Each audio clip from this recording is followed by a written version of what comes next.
Menteri Koordinator Bidang Perekonomian Erlangga Hartarto mengklaim angka kasus COVID-19 di Indonesia terus menunjukkan perbaikan. Ia pun membandingkan bahwa angka kasus COVID-19 di Indonesia saat ini adalah 1 kasus per 100.000 penduduk. Sementara negara tetangga seperti Singapura, Malaysia, dan Australia masih tergolong tinggi. Kabar baik tersebut disampaikan oleh Erlangga saat konferensi pers terkait evaluasi PPKM melalui kanal YouTube Sekretariat Presiden pada Senin 15 November 2021. Tak hanya melihat kasus COVID-19 di Indonesia, Erlangga juga membandingkan dengan negara-negara lain.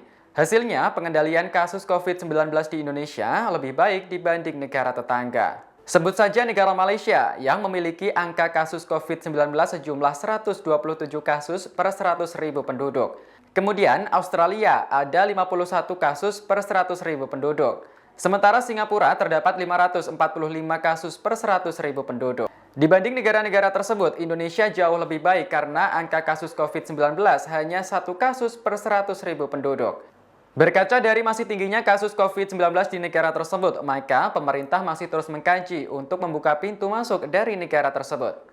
Lebih lanjut, Erlangga mengatakan bahwa angka penyebaran yang rendah itu juga bersumber dari penanganan yang maksimal di wilayah luar Jawa Bali. Ia menyebut kasus COVID-19 di luar Jawa Bali per 14 November mengalami penurunan hingga 98% dibandingkan Agustus 2021. Meski demikian, pihaknya terus menghimbau kepada masyarakat agar tidak lengah dan tetap mematuhi protokol kesehatan. Teman-teman media cetak maupun elektronik, nanti Pak Menteri Marinvest juga akan bergabung. Namun sambil menunggu, kita mulai saja bahwa ratas tadi, rapat terbatas terkait dengan penanganan COVID, dipimpin langsung Bapak Presiden dan dapat dilaporkan bahwa secara keseluruhan kasus aktif di Indonesia ini per 14 November ada 9.018 kasus. Dan ini sudah turun dibandingkan puncaknya yang 24 Juli yang lalu. Konfirmasi harian di 7-day moving average di 384 kasus. Dan per November ada 14 November 339 kasus. Dan di luar Jawa Bali 135 kasus.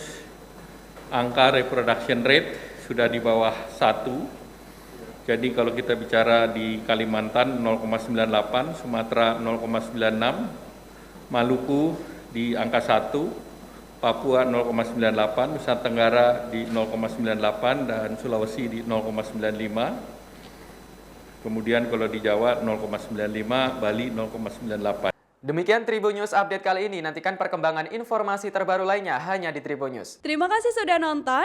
Jangan lupa like, subscribe, dan share ya.